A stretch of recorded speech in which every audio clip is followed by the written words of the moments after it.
This episode brought to you by Christmas with Grubs, a nostalgic hand-drawn animated holiday special.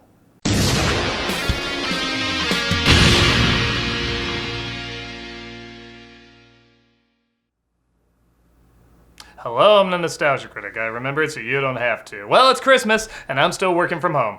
Yep, it's been more than a while since a tornado hit our studio, and our less than dependable fix-it people fixed us good. Well, I'm sick of it. I'm sick of this whole year. Just everything seems to keep going wrong. I mean, just for once, I want something to go right. Roof damage, sicknesses, explosions, shit in my car. I don't need much. I just need someone to come to my door and say, everything's gonna be all right. Hey, you're the Nostalgia Critic? Yeah? I'm really glad to hear that. I've got something really special for you. You do? Absolutely. What's this? A very important piece of paper. Looks like there's a lot here. Can you just sum it up in a very inspiring way? Well, we're going to be doing construction on your road today. What? That's gonna make a ton of noise! Don't worry about it. We'll be out of here in like 3 years. But that road is fine. What's the reason? It's Illinois. We don't need a reason. Bye. Louder. Louder. I think I'll review Gremlins this Christmas.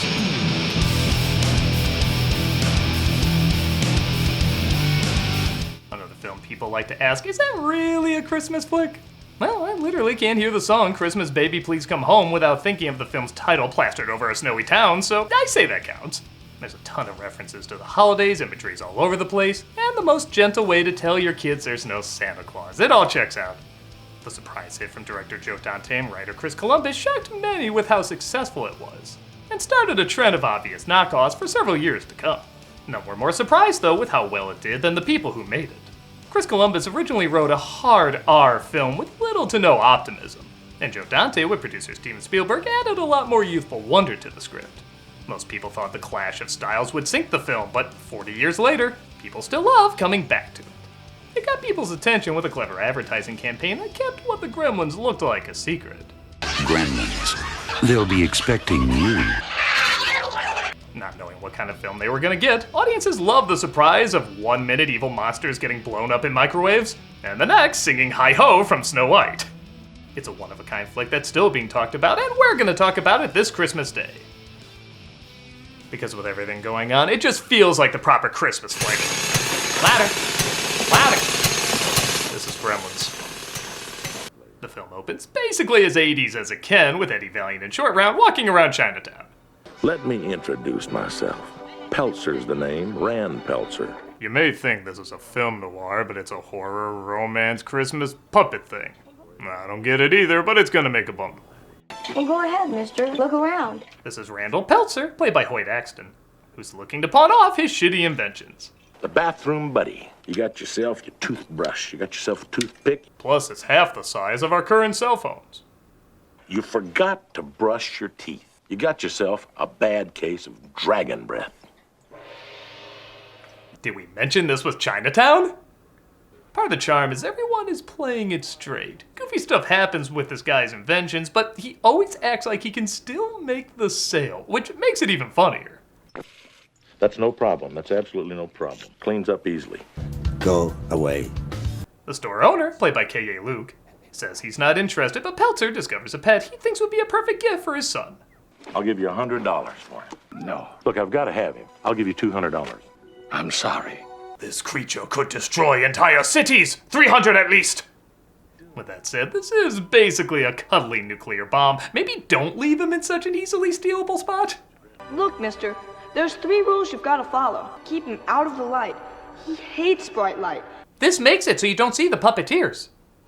The other 2 ADR rules are don't get him wet and don't feed him after midnight.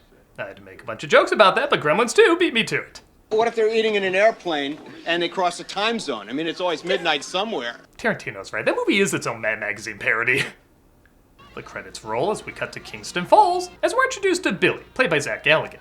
You're going with Rockin' Ricky Rialto, the voice of Kingston Falls, USA! The forecast calls for 2 more inches of obvious fake snow, and while in town, check out the Spielberg In-Joke Film Festival. Hey, Dr. Moreau. Morning, Billy. Save the Hill Valley Clock Tower? It is the same set, we even have a previous resident. Huh, must be a Swedish name. We're also introduced to his co-worker Kate, played by Phoebe Cates. You sign this petition. What's it for? It's to stop me from wearing the nightgowns I wore when I was 8. I have a problem. We see Mrs. Deagle, played by Holliday, which sounds like a lyric from Disney's Robin Hood, who's so nasty she makes people go, oh! Good morning, Mrs. Deagle. What's good about it? Oh, My entire family burned to death right in front of me, but that was worse! She's so mean she doesn't give starving families a break and wants to kill Billy's pet for knocking over her decorations.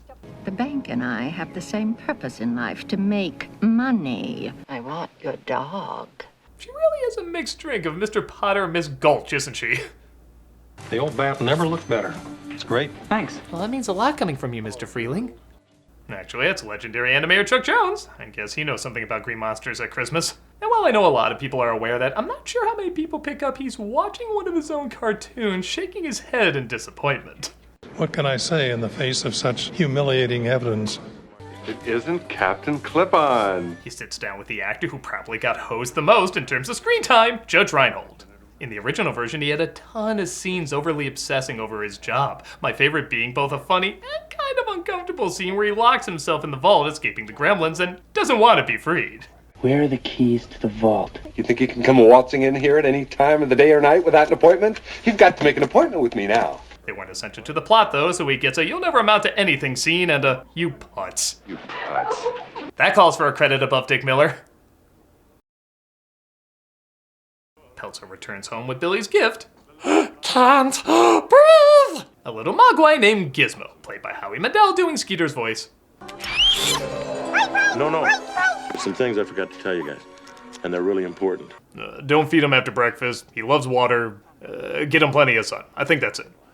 They certainly cuten Gizmo up in the sequel to a point where they use that image in this film's advertising. And while I do prefer that design a little more, he does look closer to an actual animal in this one, with his fur and ears looking more rugged. It does make him a touch more believable.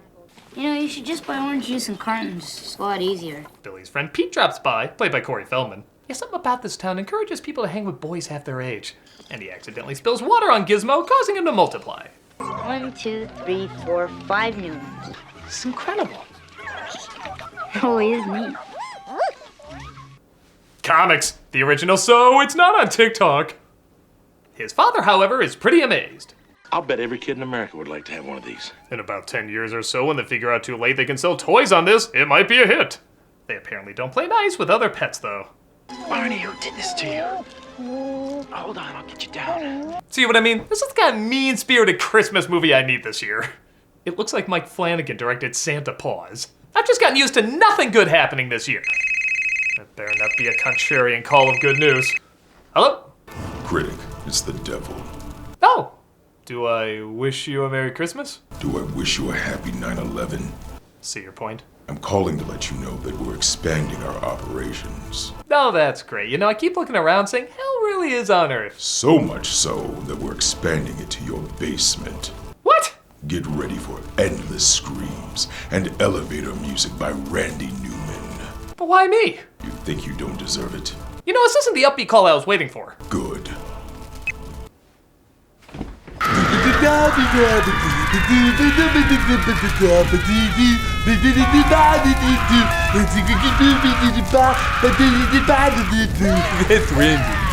The following day, Billy takes a Mogwai to the most qualified professional he can think of, an elementary school science teacher.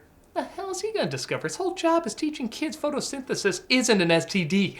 I keep one of these here and run some tests on them. He keeps one of the Mogwais to study, and Billy runs into Kate, finishing up her bartending job.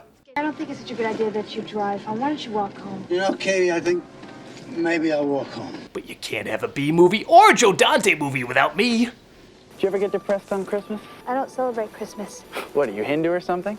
No, I just don't like to. It reminds me of the second job I had to take to pay for our new chimney. He asks her out on a date and she agrees, but later that night, the Mogwai seem obsessed with eating despite it apparently not being midnight yet. Even the one at the teacher's lab has a certain craving at a certain time. That's it, good buddy. Call it a night. Yeah, be cautious. Take the chips. Leave the sandwich you literally just took a bite of, though. Doofenshmirtz is a more reliable scientist. The next morning, all of them except Gizmo, who didn't eat anything, transform into cocoons. Again, if I went to this movie not knowing what these things looked like, this would hype me up as hell. Billy's mother Lynn, played by Frances Lee McCain, asks if he fed them after midnight. No, wait a minute. Aw, did I sleep chew through electrical cords again? Well, his father's at a convention of a million Easter eggs. The time machine disappearing is my personal favorite. The cocoons start hatching, including the one at the teacher's lab. When I got you a candy bar, thought you might be hungry. This would be a great Snickers ad. You're not you when you're hungry. Snickers, get some nuts. Billy finds the teacher dead and the creature eating glass. No, that's the wrong type of Muppet. But at home, Lynn finds they hatched as well and gets a good look at these gremlins. Again, I prefer the design of them a little bit more in the sequel. They have a little bit more personality to them. But I have to remind myself, for the contrasting of tones this film is constantly pulling off, it probably does make sense to make these things look more evil and unpleasant. I also love the detail of the gremlins' handprints. That's something you probably wouldn't make out in most other versions, but on Blu-ray, it's a nice detail. Oh, also, the mother's pretty badass in this scene.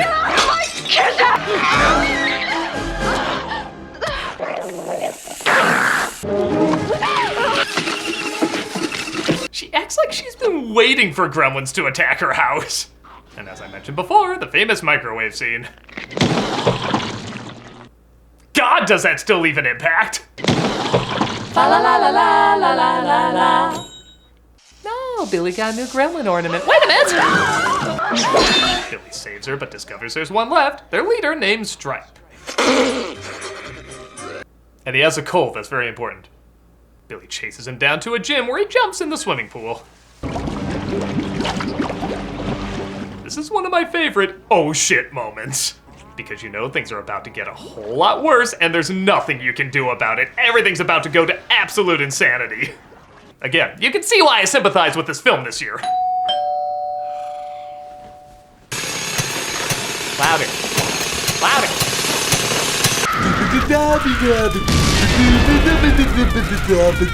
What? Rob, what are you doing here? Look, I don't usually do this, but I hear you've been going through a difficult time. Well, yeah. Apparently you've been miserable and even downright hopeless. Yeah. And it's at times like this when you think nobody's there for you. You could just disappear and not even leave an impact. Yeah?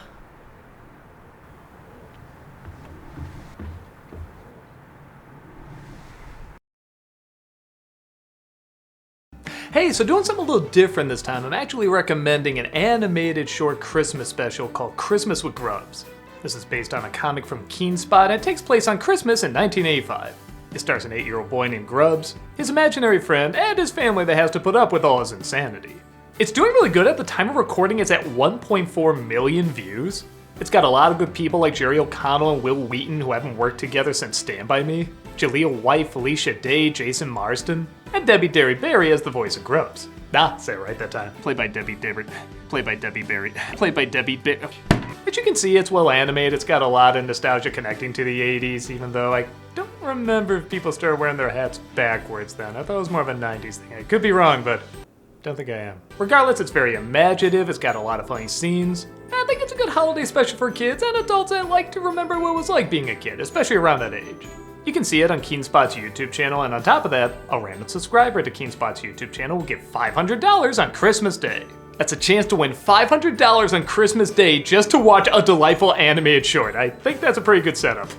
Remember though, you have to be subscribed. It's a lot of fun, really cute, and I think worth your time. Go to youtube.com/Keenspot to check it out. Come watch me play Sonic X Shadow Generations every Friday on Twitch. We also have content 5 days a week. Hope to see you there.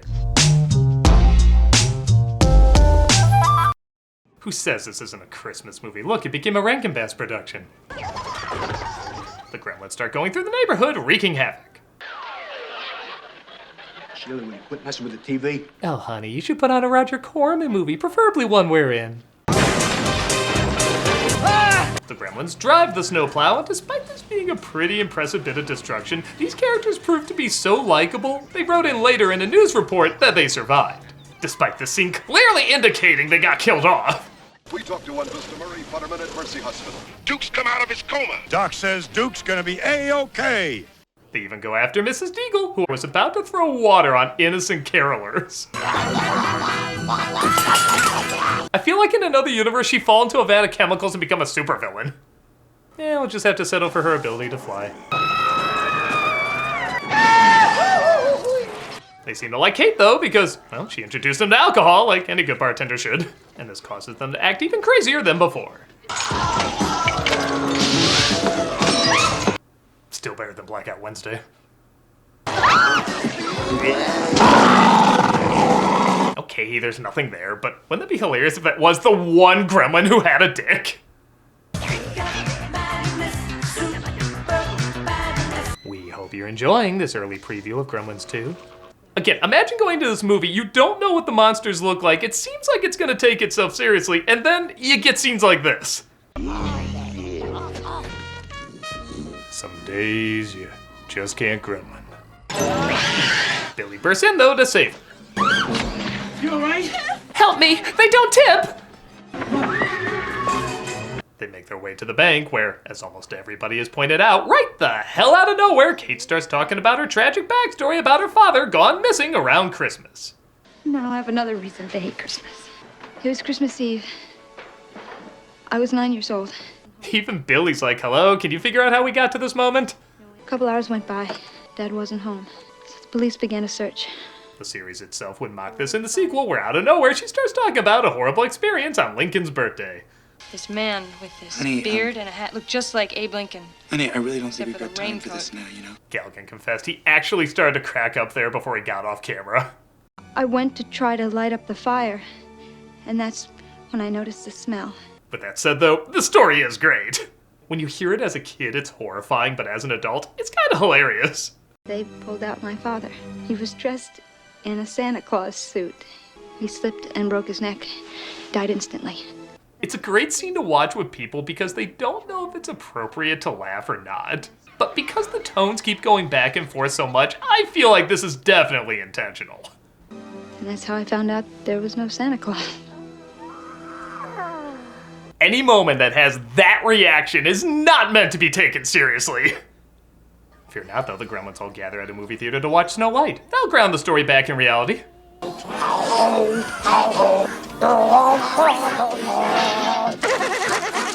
This isn't even like that amazingly funny, but it's just so odd and specific, it's pretty hard not to be enjoyably memorable. God, it's like being trapped in a theater with Wicked fans. We're watching Snow White. And they love it. You just know Warner Brothers is like, we had to do Snow White, didn't we? We couldn't make it a Bugs Bunny cartoon. Hell, we had one of the Bugs Bunny guys right there. Yeah, we'll make up for it with an awkward opening in the next one. Also, it comes full circle. I'm pretty sure Disney's putting Gremlins in Snow White now. I guess when you think about it, what saves the day is blowing up a movie theater showing a Disney film that appeals to little monsters. That feels like a Warner Brothers move. Billy. Oh, Stripe. But one gremlin is still left in the department store, so they go in to try and get him. Thanks, Kate. Why don't you just turn on the sprinklers while you're at it?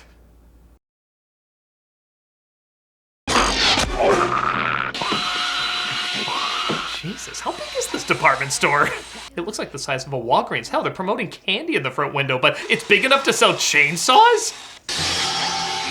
They have a big fight until Stripe gets to the fountain. Billy tries to stop him despite his hand clearly getting wet. But Gizmo saves the day by pulling the blinds down and killing him with sunlight. Originally, Billy was gonna pull down the blinds and save the day, but I don't know, I like Gizmo having something to do. They did beat him up quite a bit. It's nice seeing him get revenge. This melting effect is also pretty damn impressive.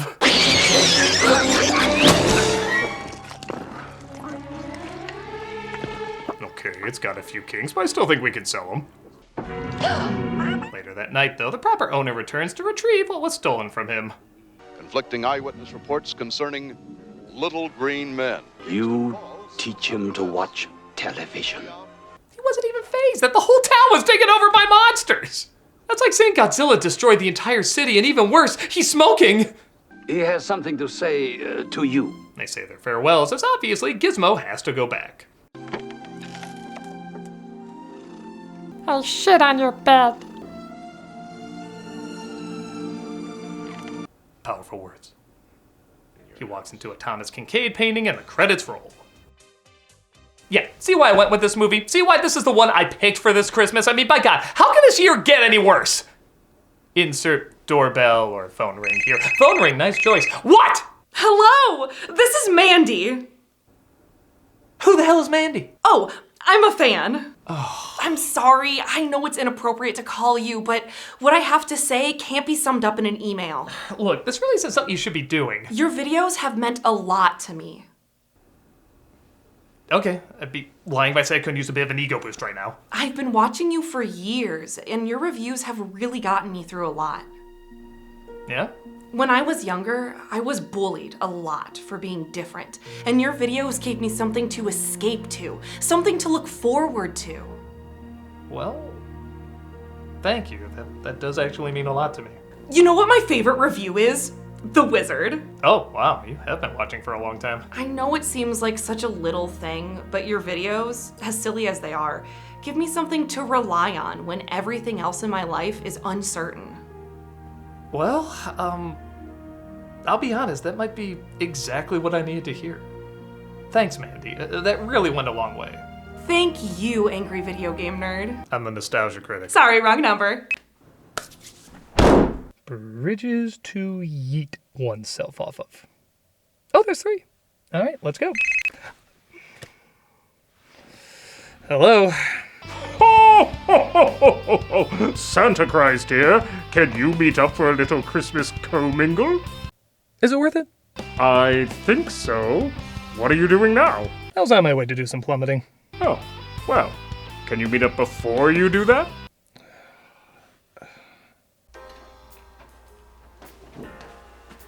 Surprise! It certainly was. Wait, Critic! What do you think of your new studio? New studio? Wait, why is everybody here? I mean, I know why Bill is here. Everybody knows his backstory. Mm-hmm. But why everybody else? Well, I was busy delivering Sega Genesis to all the good boys and girls of the world when I found these 2 rapscallions just sleeping here. So he asked us if we could lend you this place as a studio. And we, of course, said yes. No, that's not how this works. There has to be something else.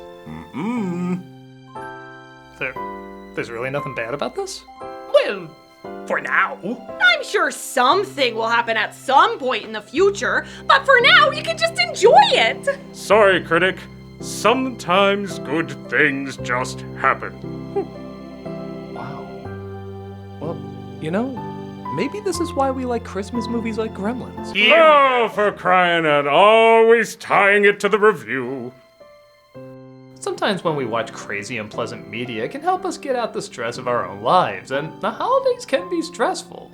I think it's good we got these sick, twisted, insane comedies around this time of year, because they visualize the sick, twisted, insane thoughts we sometimes have around this time of year. You can have Christmas movies that reflect the more joyful side of things, but there are times you need those mean-spirited ones that know how to turn microwave monsters, launching old ladies, and dead chimney dads into something fun. Depending on what mood you're in, this could be the Christmas movie that perfectly hits the spot.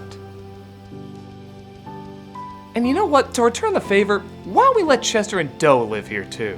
What a splendid idea! Mm-hmm. We already live here. Nobody should be on the streets during Christmas. We pay rent. A beautiful gesture. We each got jobs. This is gonna be the best Christmas we've had in a long time. We have the paperwork drawn up for what you owe us. Merry Christmas! Merry Christmas! And the moral of the story is, no matter how bad things are, remember, things can always get worse. No, wait, strike that. They will get worse. But after that, they'll get even worse. But after that, like after all hope is gone, they'll get even worse. But statistically, at some point, something good has to happen, because that's just math. And when it does, you'll appreciate it all the more, even longer. Everybody say Happy Holidays! Happy Holidays! A tornado warning has been issued in Yeah. the area of... Good morning, Mrs. Deagle. What's good about it? Oh. It's Cameo for Charity, and this month we're doing Toys for Tots. So if you want a video of me saying happy birthday, Merry Christmas, congrats, or whatever, go ahead and click on the link below and know you'll be giving to a good cause. With that said, I usually do Toys for Tots for December, and part of that is because of this funny story that happened when we were shooting the review of Christmas with the Cranks. I share it every year, and this year is going to be no different. Hey everybody, Doug Walker here doing the charity shoutout, and I have a funny story for you. When we were shooting this review, we were outside about to shoot a scene with Nostalgia Critic and Santa Christ, and this car pulls up, and they pull right into our parking spot, and we don't recognize the people, and they get out, and we say, can we help you? And they say, Toys for Tots. I'm dropping off Toys for Tots. No, we're not Toys for Tots. And they're looking at us like, are you sure? And we said, yeah, we're sure. Why would we know where Toys for Tots are? And they said, well, cause you got a guy dressed like Santa Claus there. Oh, no! Unrelated, amazing. Totally unrelated. So, bizarrely enough, they were driving around looking for Toys for Tots, and we happened to come outside with a guy dressed as Santa Claus. What are the chances? And I took it as a sign. There you go. So, click on the link in the description, get a cameo from me, and be giving to a wonderful organization. Donate to Toys for Tots. Yes, They're it's a awesome. good organization. Santa Christ approves.